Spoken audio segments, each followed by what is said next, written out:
I welcome all of you, and my this particular video is related to BHEL biodata form for interview.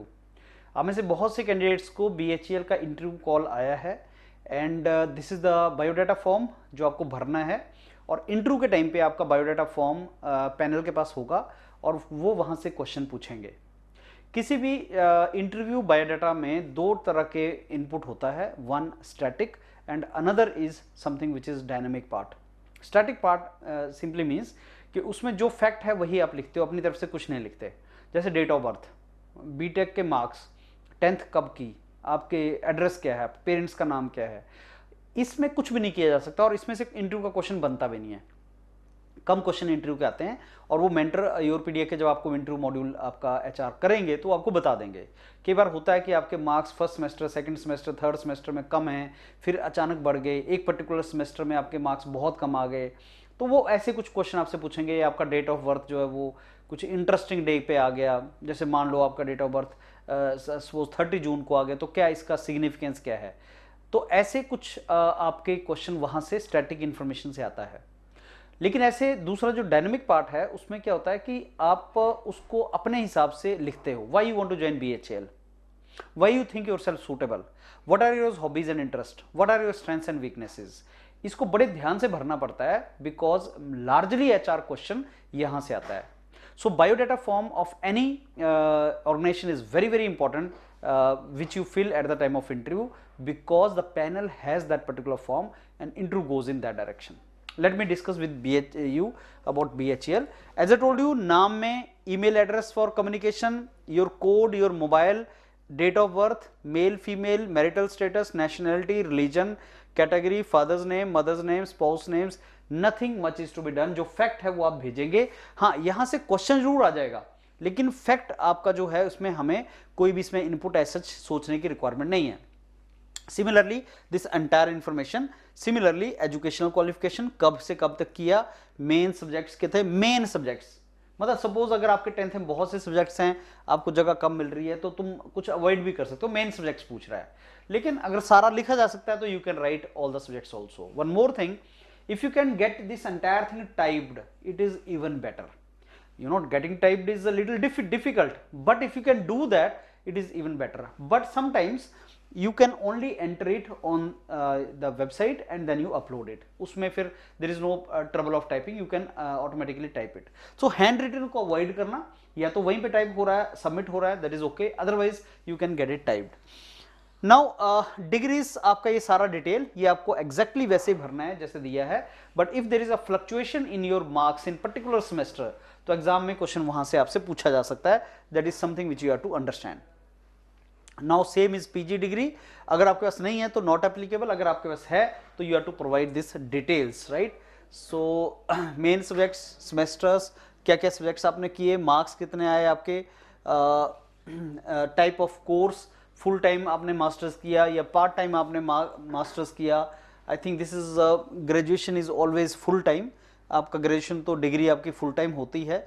Degree BTech, discipline mechanical, year 2008 2012 जो भी आपको लिखना है accordingly आप कर सकते हैं इसमें। तो इसमें कोई भी ऐसा स्पेशल आपको इनपुट नहीं चाहिए।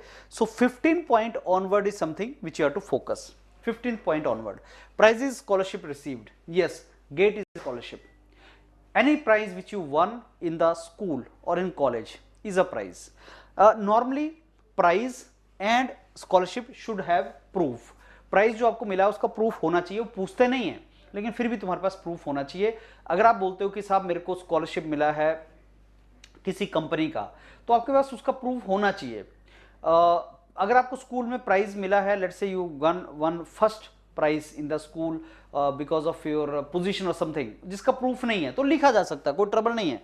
लेकिन ऐसा कोई प्राइज जो बहुत ही यू नो आपने ज़्यादा क्लेम किया है, वो बहुत ही प्रेस्टिजियस है, उसका प्रूफ आपके पास होना चाहिए। जैसे you stood first in your entire state in particular this thing, तो उसका आपको कुछ ना कुछ मिला होता है certificate, that is required. School में फर्स्ट आना, सर मेरे को तो ऐसा कोई प्राइज नहीं मिला, स्कूल में मैं फर्स्ट आया था एक बार, हाँ ठीक है वो प्राइज है, उसको लिख सकते हैं। हेडमास्टर प्रिंसिपल ने आपको प्राइज दिया था, you can be there. Best monitor of the school, उसका प्राइज मिला था, it's okay, you can do that. तो प्राइज एंड स्कॉलरशिप ये खाली ना छोड़ा जाए तो अच्छा है।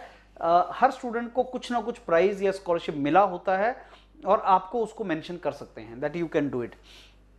वोकेशनल ट्रेनिंग 1 2 3, जो आपको बहुत सी अगर ट्रेनिंग्स आपने की हैं लेकिन जहां पे आप जस्टिफाई कर सकते हैं, you should fill in this form only those things which you can justify and you are confident about. Sir, I did a vocational training in some place but I am not comfortable in that, I cannot explain anything. Don't mention it. So first is like you should mention something. Sir, I have done 4 trainings, 3 trainings, should I mention all? My answer is it is not going to give you advantage, but आप वही mention करो जिसमें आप बहुत अच्छे हो। Sir मैंने एक ही ट्रेनिंग की है लेकिन मैं उसमें अच्छा नहीं हूं, तो मेंशन करूं कि ना करूं? करो, क्योंकि खाली नहीं दिखना चाहिए। खाली वर्स्ट केस में है, क्योंकि खाली छूटेगा तो क्वेश्चन आएगा तुमने ट्रेनिंग क्यों नहीं किया, लेकिन यहां पे कुछ ना कुछ लिखना है। नंबर 2, आपने वहां पे क्या किया, period, time period 30th April 2021 to 30th May 2021, 1 month, तो आपको लिखना है यहां डेट। एंड यहां पे असाइनमेंट आपने किया क्या, I was assigned the orientation programme for 4 weeks in different sections, तो ऐसा आपने लिखना है। I was provided a small mini project to be completed during 30 days along with team of other students. So ऐसा कुछ लिखना है आपको जिसमें से देख के वो आपसे क्वेश्चन पूछ सके। ऑर्गेनाइजेशन डीआरडीओ, असाइनमेंट डीआरडीओ की अगर कोई लैब है, DRDO has 50+ labs, DRDO IRDE Dehradun suppose आपने दिया, डीआरडीएल हैदराबाद, जो भी आपने लिख दिया, टीवीआरएल चंडीगढ़, जो भी डीआरडीओ की लैब है वो आपने लिखी। और असाइनमेंट जहां पे फिर आपने जो काम किया वो सोचो क्या काम किया, ये बहुत ज्यादा इंपॉर्टेंट है जो आप यहां पे लिखोगे। मेजॉरिटी बच्चा इस चीज को अवॉइड करता है और वो यहीं पे देखता है। Special interest of graduation, subject of special interest, जैसे आपने कोई सब्जेक्ट पढ़ा है वहां पे, चाहे आपका वो फुल टाइम पढ़ा है, चाहे आपने वो बेसिकली एडिशनल सब्जेक्ट लिया था, लेकिन जो आपको अच्छा लगता है यहां से वो क्वेश्चन पूछेगा, subject of special interest of graduation. So you can understand they are going to ask you questions from here. They are the favorite subjects. So my favorite subjects you can write number 1, number 2, number 3, number 4, ऐसे 4 या 5 subjects of favourite interest लिख सकते हो, subjects of special interest. But ऐसा नहीं 5 है तो 5 लिखो, ऐसा नहीं है। अगर तुम्हें 2 ही सब्जेक्ट अच्छे लगते हैं, मेंशन वो 2 सब्जेक्ट्स को आप मेंशन कर सकते हो। नंबर 2, क्योंकि this organisation is BHEL and BHEL as we know is related to manufacturing, right? So sometime you can always, as a mechanical engineer, you can think of writing manufacturing. Similarly, electrical engineer, you should know BHEL has how many manufacturing plants, उसमें क्या काम चलता है। तो अगर आप link बिठा सकें, may be machines can be a good subject for you for some particular, for this organization, then you should mention about that also. Interest and achievement in extra curricular activities. So college के अंदर तुम extra curricular क्या करते थे, cultural में तुम्हें interest था, या तुम्हें डिबेट्स में इंटरेस्ट था, या तुम्हें कंडक्टिंग द सेमिनार्स में इंटरेस्ट था, या कुछ और इंटरेस्ट था तुम्हारा स्पोर्ट्स में, कल्चरल एक्टिविटीज में, anything other than studies, what ever you have done and your interest, achievements also, like I was given the prize of best event manager in the college, वो achievement है तुम्हारा। Do we need to have a certificate for that? It may or may not be there. And friends, after this video, if you have any other queries or question, you can directly talk to me that sir this is what I should do or not, क्योंकि ये form एक बार आपने भर दिए तो question यहीं से आएंगे, इसलिए this is very important to basically fill this particular form properly.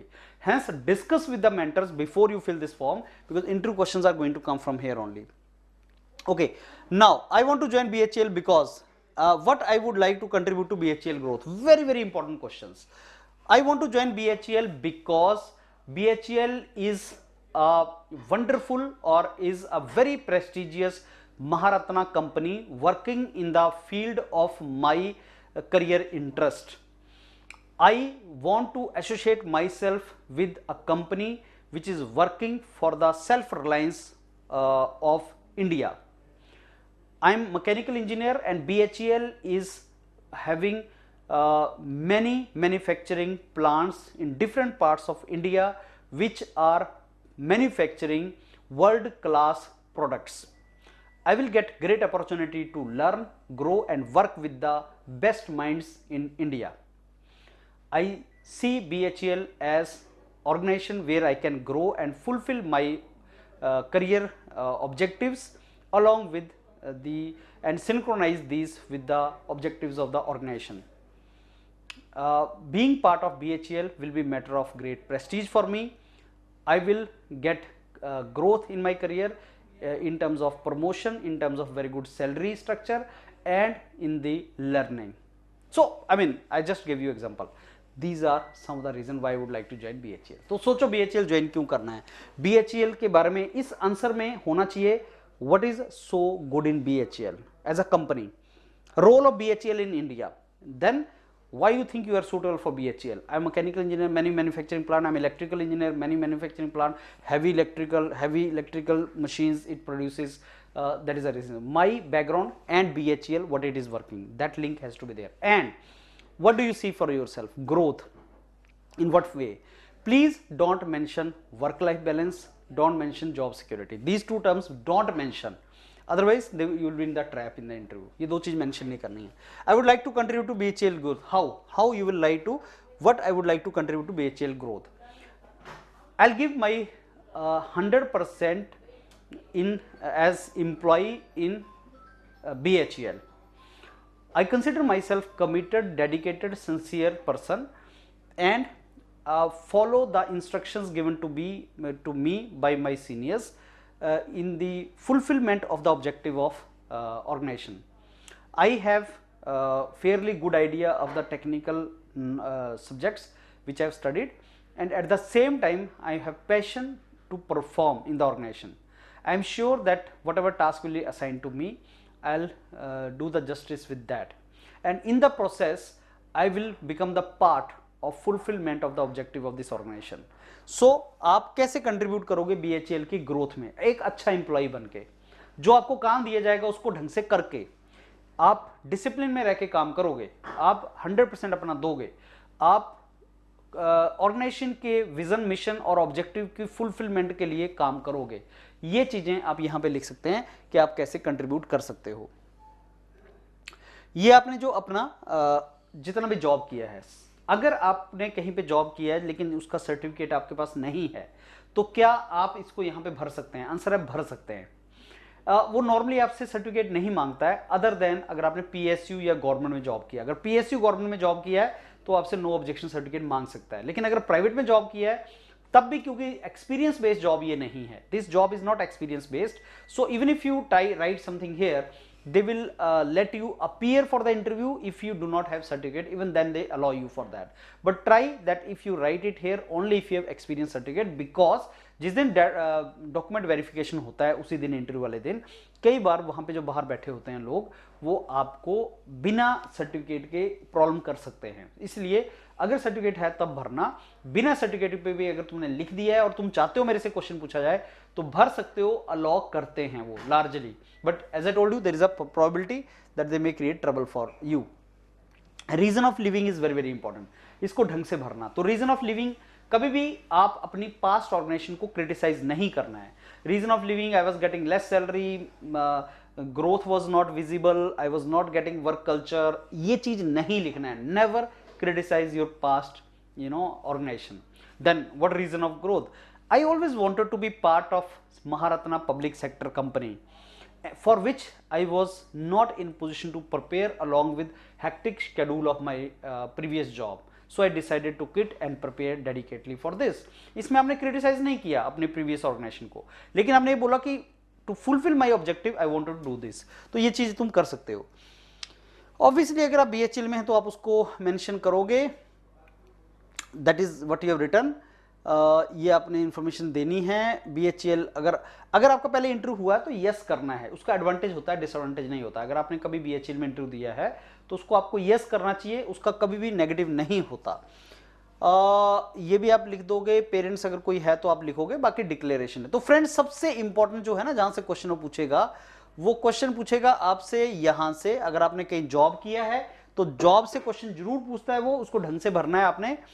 और आपने यहां पे ये दो क्वेश्चन बहुत ज्यादा इंपॉर्टेंट हैं, इनको मेरे से डिस्कस करके तब आपने भरना है. और ये आपके सब्जेक्ट ऑफ इंटरेस्ट हैं, ये प्राइजेस स्कॉलरशिप है, वोकेशनल ट्रेनिंग है. तो ये 15 नंबर सबसे इंपॉर्टेंट है. Number 15 is most important, followed by then number 16. So 15 and 16 are the most important in BHEL interview. Document, biodata document, इनको ढंग से रिवाइज करो। कहीं पे डाउट है तो हमारे साथ डिस्कस करो, मेंटर्स के साथ, योरपीडिया के, and proceed forward in the preparation. So I am sure friends, आप अच्छे तरीके से इसको भरेंगे and then you will prepare for any kind of guidance. You can always approach Yourpedia mentors and prepare really well for your interview of this organization. All the very best. Thank you.